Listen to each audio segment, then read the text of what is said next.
première histoire. Donc je vais raconter l'histoire de Julia, qui a 23 ans actuellement, mais qui nous raconte son histoire qui a eu lieu quand elle avait 13 ans, soit 10 ans avant.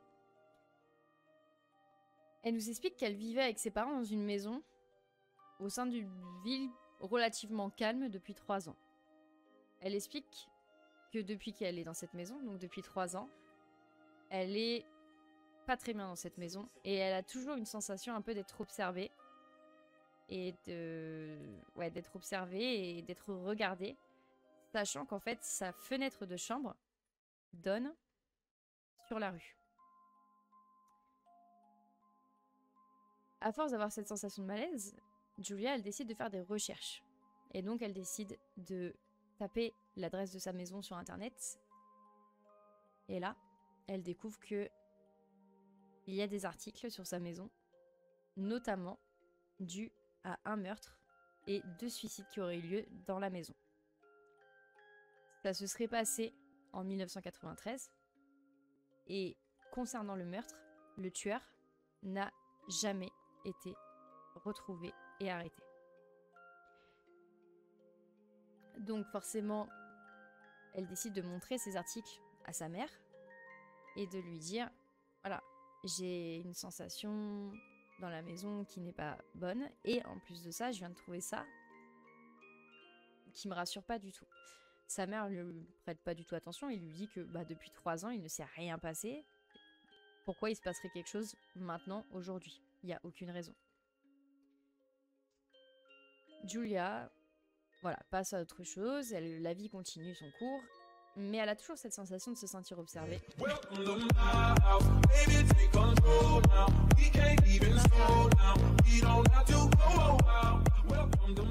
Merci Chambeux pour ton prime, merci. Gros bisous, merci Chambeux. Donc, elle a toujours cette sensation de se faire observer, au point de faire des cauchemars régulièrement, où elle regarde par la fenêtre et elle voit un homme lui faire signe. Donc, tellement ça la tracasse. Un soir, Julia rentre dans sa chambre. Elle nous explique que c'est en hiver, donc il fait nuit très tôt. Elle s'approche de sa fenêtre pour fermer des stores. Donc en fait, elle nous explique que c'est des stores qui étaient plus ou moins transparents. Donc c'est vraiment juste pour occulter un peu la lumière, mais elle peut voir, entre guillemets, à travers. Et là, en fait, au moment de fermer les stores, elle aperçoit un homme d'environ une 40aine d'années lui faire un signe. Mais cette fois-ci, c'est pas un rêve. Par réflexe et par surprise, elle hurle. Donc sa mère arrive précipitamment dans la chambre, en fait. Et là, donc Julia lui explique. Elle lui explique qu'elle vient de voir un homme en face, par la fenêtre, qui la regarde, en fait, et qui confirme un petit peu toutes les craintes qu'elle a depuis le début. Et forcément, au moment où sa mère regarde, il n'y a plus personne. Comme dans beaucoup d'histoires. Julia demande du coup à ses parents de mettre un drap noir qui, du coup, ne permet pas à l'extérieur de voir dans sa chambre, en attendant qu'ils achètent de vrais rideaux occultants pour qu'elle se sente plus en sécurité. Chose qu'ils vont faire, puisqu'après quelques jours, ils vont aller acheter du coup des rideaux pour qu'elle se sente mieux. Les mois passent. Je pense 1 ou 2 mois passent. C'est toujours en hiver, donc il fait toujours nuit très tôt. Et Julia passe à autre chose. Un matin, elle se lève et elle part pour aller en cours et elle prend le bus. D'habitude, pour prendre le bus, elle a toujours un ami qui la rejoint pour prendre le bus ensemble. Mais sauf que ce matin-là, en fait, son ami était malade. Donc du coup, elle se retrouve à aller toute seule à l'arrêt de bus. Donc, elle y va. Et sur le trajet, elle entend comme un sifflement bizarre. Elle se retourne. Elle voit personne. Quelques minutes plus tard, il y a de nouveau ce sifflement. Elle se retourne, et cette fois-ci, il y a l'homme qu'elle avait aperçu quelques mois avant, la regarder par la fenêtre. Et là, il est de l'autre côté du trottoir, et il lui fait signe.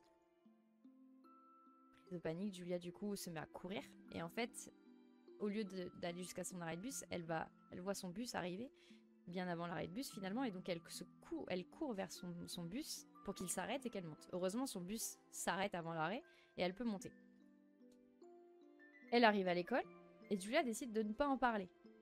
Elle veut plus ou moins oublier ce qui s'est passé, donc elle passe sa journée tranquillement et elle rentre chez elle. Elle rentre le soir, elle fait ses devoirs et elle décide d'aller dormir. Vers 3 heures du matin, elle est réveillée par un bruit.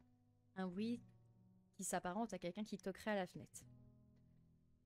Elle se dit que potentiellement c'est un rêve et donc elle essaye de se rendormir en se disant que voilà, c'est certainement rien. Mais d'un seul coup, il y a l'histoire du matin qui revient dans sa tête et elle se dit peut-être qu'il y a quelqu'un. Donc là, elle se décide à se lever et à regarder par sa fenêtre ce qui se passe. Et là, elle voit encore l'homme, le même, à nouveau, donc celui qu'elle a vu il y a quelques mois près de sa fenêtre et celui qui l'a poursuivi le matin du coup, en train d'essayer de casser sa fenêtre au pied de biche. Évidemment, Julia, qu'est-ce qu'elle fait? Elle décide de courir le plus vite possible dans la chambre de ses parents et de les réveiller. Son père se réveille et du coup, il appelle la police, même si malheureusement, il ne comprend pas trop ce qui se passe. Donc, il appelle la police. La police arrive et en fait, l'homme était toujours là. Il n'est pas parti. Bonsoir, Maudit, comment vas-tu? L'homme n'est pas parti. Donc, il se fait arrêter et la police découvre que l'homme qui vient d'arrêter, c'est aussi le responsable du meurtre qui s'est déroulé dans cette maison en 1993. Et en fait, cet homme-là tenait un café à l'époque. Et ce café, c'était ce qui est maintenant la maison de Julia. En fait, son café avait été fermé pour raisons sanitaires. Et en perdant son commerce, du coup, il a tout perdu et il est devenu SDF. Il est toujours resté à côté de son café, dans l'espoir, en fait, en faisant peur aux propriétaires, qu'ils partent et qu'ils puissent récupérer son café. Parce qu'il n'a jamais compris qu'en fait, c'était plus un café et que c'était une maison. Je pense que malheureusement, cet homme-là avait des problèmes psychologiques et il espérait récupérer son café. Chose qui n'était plus possible puisqu'il n'existait plus. Et Julia, du coup, se demande si cette nuit-là, elle ne s'était pas réveillée au bruit. Qu'est-ce qu'il se serait passé? Fin de l'histoire. Qu'en pense?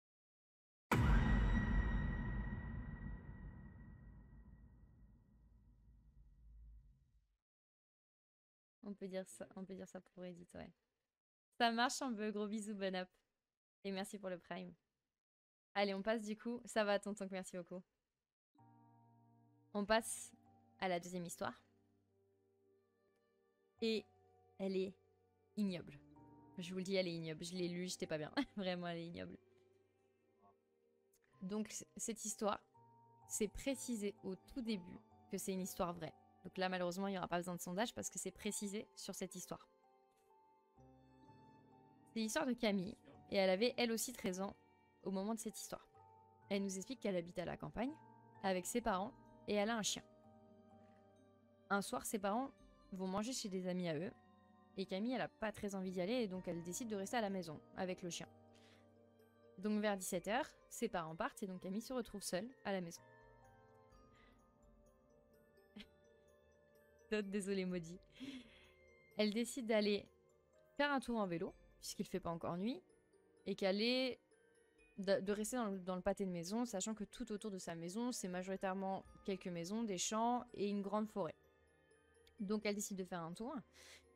Tout se passe bien, et quand il commence à faire nuit, Camille du coup décide de rentrer. Sur le chemin du retour, elle nous explique que le chemin qui mène à sa maison, c'est un chemin qui mène uniquement à sa maison. Il n'y a rien d'autre. Il n'y a pas d'autres maisons, il n'y a pas de voisins, c'est vraiment un chemin qui mène que à sa maison, à elle. Elle explique qu'elle croise un couple qui était en train de marcher. Elle les salue. Et elle continue sa route. En se disant que potentiellement, s'ils sont ici, c'est parce qu'il y a la forêt pas loin et qu'ils vont certainement rejoindre la forêt pour aller se promener. Et quelques secondes après les avoir passés en vélo, Camille, elle entend un cri strident qui lui glace le sang. Elle s'arrête pour voir si elle n'a pas rêvé et elle entend de nouveau le cri. Elle décide de ne pas se poser de questions, elle pédale et elle rentre à toute vitesse chez elle, sans faire ma clé, et ne comprend pas ce qui vient de se passer. Les heures passent, et Camille, elle commence un peu à oublier cette histoire. Il est 21h et elle se prépare à manger. Elle en profite pour sortir son chien dans leur jardin, du coup, pour qu'il fasse ses besoins. Et quelques minutes après qu'il soit sorti, son chien commence à aboyer, mais de manière inhabituelle, un peu insistant. Camille se dit que son chien a certainement vu un autre chien ou un petit animal ou quelque chose comme ça, mais en regardant par la fenêtre, elle voit que il aboie, mais en restant statique, il ne bouge pas. et il fixe un coin de la forêt. Camille décide de sortir, de l'appeler pour le calmer, mais à chaque fois qu'elle décide qu'il vient un petit peu avec elle, il retourne directement au même endroit et il fixe le même endroit dans la forêt. Elle décide de regarder un petit peu vers où son chien regarde, et là elle entend un rire aigu. Le rire qu'on n'a pas envie d'entendre, très clairement, dans la pénombre. Et d'un seul coup, elle a comme l'impression qu'il y a quelqu'un autour d'elle. Camille, elle décide de prendre son chien, de rentrer dans la maison et de fermer la porte à clé. Elle envoie un message à ses parents en les prévenant qu'il se passe quelque chose. Elle a l'impression qu'il y a un truc qui va pas, elle le sent, elle a une intuition, ça ne va pas. Et là, au moment où elle allait poser son téléphone, elle entend quelqu'un qui toque à sa porte. Donc Camille, elle y va, et elle décide de regarder par l'œillet. Heureusement qu'il y a ce fameux œil. Et là, elle voit le couple qu'elle a croisé tout à l'heure, en début de journée. Enfin, en début de soirée plutôt. Les deux étaient là, en train de toquer. Et ils lui précisent que ils savent que Camille est seule dans l'appartement, mais qu'ils ont besoin de passer un coup de téléphone parce que à une dépanneuse parce que leur voiture est en panne. Mais ce que Camille retient dans ce qu'ils viennent de dire, c'est qu'elle a précisé, la femme, qu'elle savait que Camille était toute seule. Camille, elle décide de pas ouvrir. Elle prend son téléphone et elle appelle ses parents. Mais ils répondent pas. Et d'un coup, le couple se met à taper très fort sur la porte, de plus en plus fort. Et Camille se dit, bon, tant pis, je vais à la cuisine. Elle va à la cuisine et elle prend un couteau. Au cas où, mais elle sait que potentiellement, elle aura tellement peur qu'elle sera incapable de l'utiliser, mais elle décide de le prendre quand même. Elle remonte et elle décide de s'enfermer dans la salle de bain avec son chien. Une fois enfermée, elle appelle de nouveau ses parents qui cette fois-ci répondent. Donc elle lui explique ce qui se passe et ses parents lui disent que ils vont arriver, mais qu'en attendant, il faut qu'elle reste cachée, qu'elle appelle la police.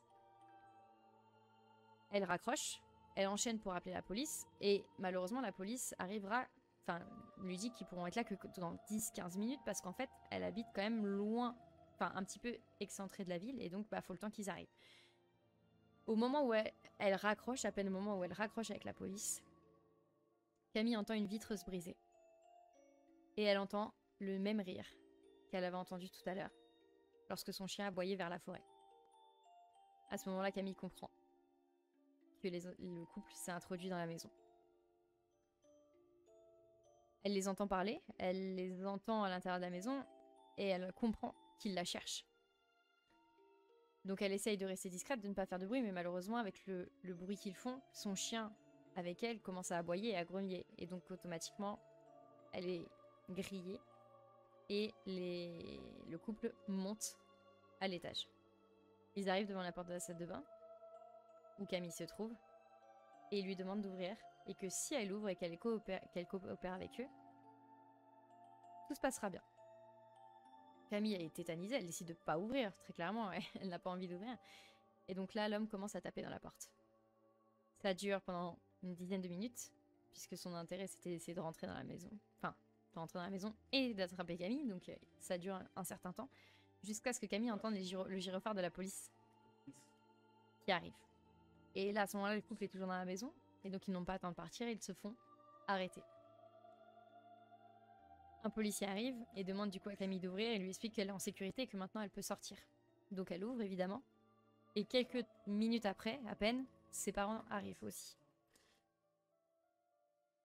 Les jours passent, elle n'a plus de nouvelles, puis elle est recontactée par la police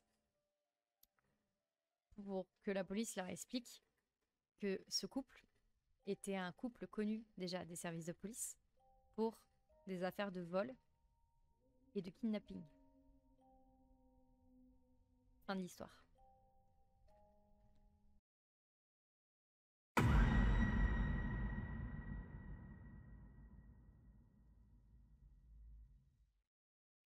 Voici du coup la deuxième histoire que je vous ai racontée. Et on attaque la troisième qui est très courte, mais très glauque. Je sais pas ce que vous allez en penser. La musique, ça va pas du tout. Normalement, c'est des musiques creepy. Là, on est plutôt sur des musiques... Je sais pas, c'est pas des musiques creepy pour moi, ça. Hein, des musiques un peu trop...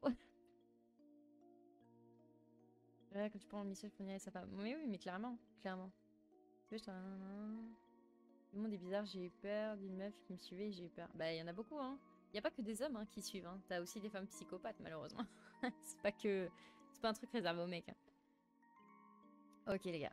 Troisième histoire. Elle est très courte, mais très glauque. La personne ne donne pas son prénom, donc on va prendre le prénom de David, ok? Donc David nous explique qu'il habite dans un appartement au sein d'un immeuble. Tout seul. Il est célibataire, il habite tout seul. Une nuit, quelqu'un vient frapper à sa porte. Il se lève, il va ouvrir, et là il tombe sur une femme qui lui demande si elle peut passer la nuit chez lui.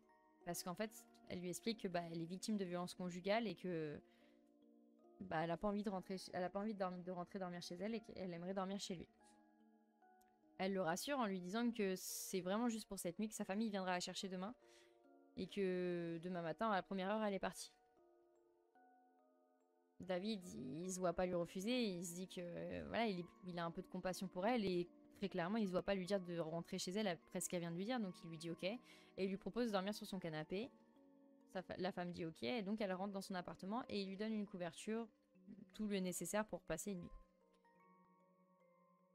Au matin, il se réveille, la couverture est pliée sur le canapé et la jeune femme n'est plus là. Elle est partie. Bon, David est surpris, il pensait au moins qu'elle allait le prévenir quand elle allait partir, mais il se dit que bah voilà, sa famille a dû venir la chercher et que bah elle avait envie de rentrer, enfin voilà, qu'elle voulait rentrer et que bah voilà, elle voulait pas spécialement le tenir au courant. Donc lui bah il tient pas trop, enfin il en tient pas trop compte, il se prépare pour aller travailler et il part. Le soir suivant, on vient de nouveau toquer à la porte. C'était à nouveau la même femme, mais cette fois avec plein de marques au visage, de bleu, d'hématomes, etc. Et elle lui demande une seconde fois si elle peut dormir chez elle, enfin chez lui plutôt, si elle peut dormir chez lui, pour les mêmes raisons. Et bah encore une fois, il se voit pas refuser en fait. Très clairement, il lui dit ok. Donc de nouveau, elle vient, elle dort sur le canapé, et de nouveau le matin, quand il est réveillé, elle est déjà plus là. Et ça va durer une semaine. Pendant une semaine, tous les soirs, elle va venir toquer chez lui. Tous les soirs, il va dire ok. Et tous les soirs, le lendemain matin, elle est plus là, elle disparaît.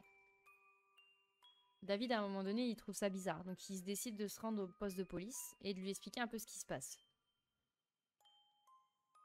La police, du coup, trouve ça un petit peu bizarre et croit pas trop à son histoire et décide de lui montrer une photo pour, pour essayer de voir si c'est bien cette femme-là. Et David, il la reconnaît. Il lui dit oui, c'est cette femme-là. Et là, la police lui dit que c'est pas possible. David, il comprend pas. Il dit pourquoi ça pourrait pas être elle si vous me montrez une photo, c'est que vous la connaissez. Il lui dit oui, on la connaît. Mais cette femme-là a été battue à mort par son conjoint dans votre immeuble. Elle est décédée. Fin d'histoire.